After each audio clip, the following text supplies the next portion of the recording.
boys and girls. Good to see you. You've just caught me out in my garden. Do you know that this week it's the National Backyard Bird Count? I've got lots of birds in my backyard, so I'm just hiding here in this tree so I don't scare them. Do you know what?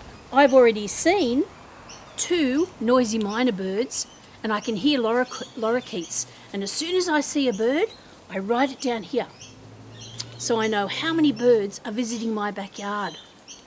I wonder if you can help me, and we'll keep our eye out.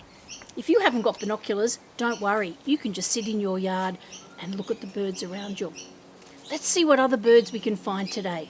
Let's keep looking. I'm glad I've got my binoculars with me, boys and girls, because this tree's a few doors down. But I can see a rainbow lorikeet. Can you see him, boys and girls, or her? Pecking on the tree. They're eating the blossoms. Oh, it's flown away. Oh, now I can see a noisy myna. Look at its yellow beak. They're an Australian native bird, not like the other myna birds. I love its colours. Look at its little white chest and its yellow beak. Looks like it's eating those flowers. And here comes, what's this, boys and girls? It's a crested pigeon. Can you see the little crest on the top of its head? It's pecking around for some food. I love its stripy feathers. And it's also got red legs. Oh no, a noisy cockatoo. They're very clever birds, boys and girls, and look how beautiful their feathers are. And look at his big claws. And his lovely yellow. Oh, he's eating out of my hand. And look at him lifting that up to his beak. Aren't they clever? Be careful if you feed them, boys and girls, they could peck you. But isn't that amazing that a wild bird would come and eat out of my hand? They're amazing. How many cockatoos can we see here, boys and girls? 1, 2, 3, 4, 5, 6 cockatoos munching on some seeds in the grass. They do love that bottlebrush tree. They're having a good old feed. And what's this on my roof? 2 little doves. Look at them. They're brown doves. I wonder what's on the roof that they like to gobble up. Maybe it's just nice and warm. Look at them. They're beautiful too. Oh, what's that bird, boys and girls? That's a bird I haven't seen before. Look at its long beak. My goodness, I think that's a kingfisher. If you'd like to have birds come and visit your garden, you might like to put in some little bird homes for them to come and sleep in, and lots of native trees. They also need fresh water, so you could make a little pond and plant some water plants in there. That would attract birds and insects and even frogs. Well, boys and girls, now it's time for us to do our craft today. We've been looking at birds, and we've had a look at what birds like and why they might come to your garden. And we had a look at a pond. Have you ever seen a lily pond? There's a great one just down here on Henry Lawson Drive, the lagoon with lots of lily pads. Today, we're going to make a pond with some lily pads. And it's really great to have lily pads in ponds because other creatures like frogs, fish, insects will all come to the pond. Now, today we've got a few different parts to this craft, so I'm glad that Lorraine has written down our instructions. I've put all of my things in this bowl because it's quite windy out here, so let's have a look at what we need. Inside your pack, you'll have a paper plate lily pad.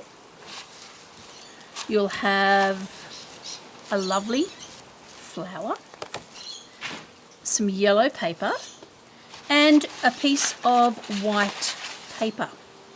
Now the first thing we're going to do is paint our lily pads. Now I've also put down some paper today, boys and girls, because when we're using paint, it's really important that we don't get it on the table or the floor or wherever we're doing our painting. So I've already put my green paint onto the paper plate, and I've got some water because I don't want it to be too thick, otherwise it's going to take a really long time to dry. So I'm going to do the lily pad first, and I've got this lovely dark green colour. So I'm just going to get some water.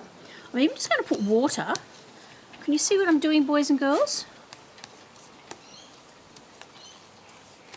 On the lily pad, first of all.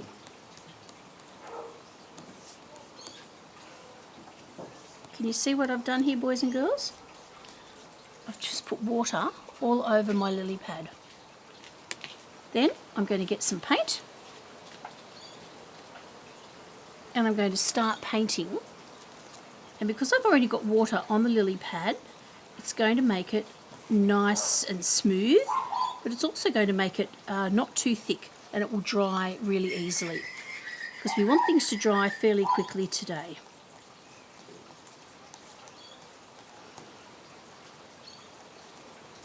So keep painting, it won't take long.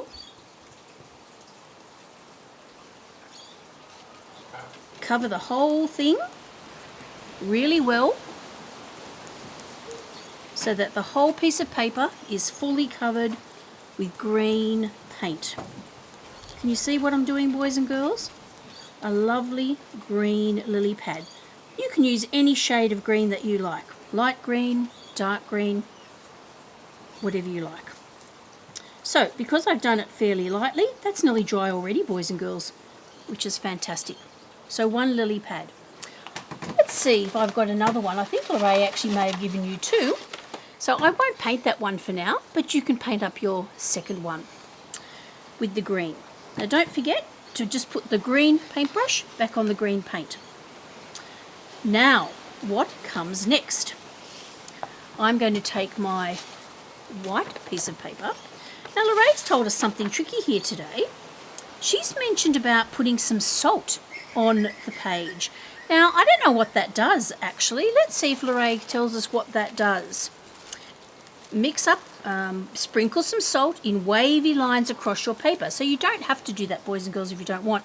I think it must react with the paint and cause it to look interesting. So let's see if I can do that and what happens. Let's move that out the way so you can see what I'm actually doing here. Let's put some wavy lines across my page. I'll just sprinkle some salt. Sprinkle, sprinkle. Then I need my sponge. I'm going to get a sponge because I'm going to just wash over again with you. Oh dear, there goes all my salt. Never mind, I'll push it back. It's very windy out here today, boys and girls. So again, I'm going to dab my sponge. You can use any old sponge, a kitchen sponge, whatever you like, or just another big brush. Even some newspaper to dab would make a great pattern. I'm going to make this water very, very thin. Again, maybe a bit more water actually. I wonder what's going to happen with the salt, boys and girls. So again, you can make your painting, your pond, as dark or as light as you like.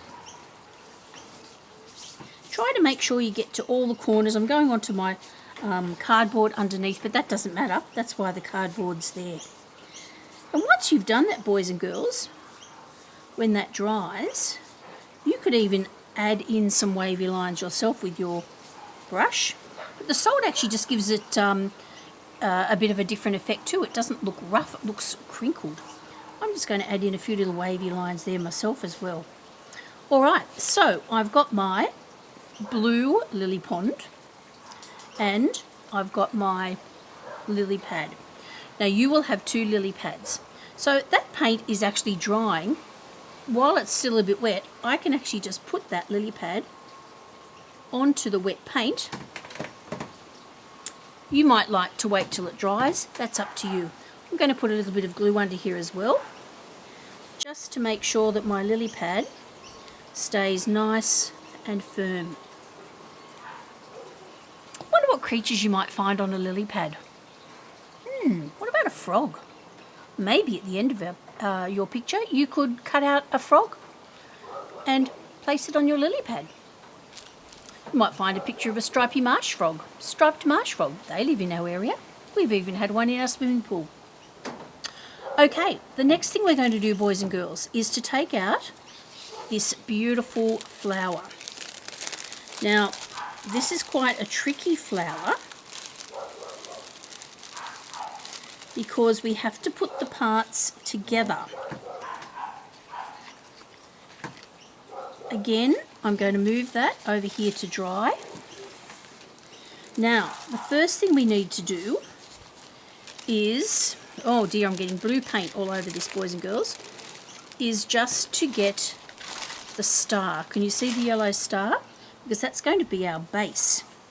Now, there's lots of different pieces of paper here. So what we're going to do is use our glue to put on the star. And I'm just going to make sure that that goes right on the middle. Then I'm going to add another one, but this time I'm not going to make the petals in exactly the same spot. I'm going to make sure the petals stand out. Don't paste the whole flower down, boys and girls, because it will make it look beautiful. You can actually just curl up the different petals. My golly, it is very windy out here today. All right, another little dab in the middle. Then I'm going to put on another piece. Now, boys and girls, you can just keep layering and layering and layering. You might be able to make 2 or 3 beautiful lilies for your lily pad. All right, I'm going to add a white one on. How are you going? Oh, this is going to look sensational. Wow, look at that, boys and girls. How beautiful does my lily flower look? All right, I'm going to save those ones so I can make another one. Then I've got some yellow flower here, yellow paper. I'm going to scrunkle that up and I'm going to paste that right into the centre.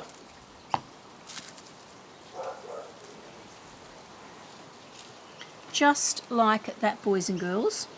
What a beautiful orange and white lily flower. Okay, so now I can take my painting, which is already dried because it's so thin, and I'm going to put this just over here, right on the edge here, I think. Wow, look at that, boys and girls. Isn't this looking fabulous, boys and girls? I wonder what your lily pond is going to look like. Well, if you'd like some birds to visit your garden, having a little pond or a bowl of water or just a bird bath is a great way to attract birds to your garden. It'd be fantastic if you could sit in your garden this week and have a look at what birds visit your house. Maybe you could draw a picture of one and put it onto our Facebook page so we can see. Boys and girls, I hope you've had lots of fun today making your lily pads, and I hope you can have some lovely time bird watching. Happy bird watching, everybody, and happy lily pond making. Bye.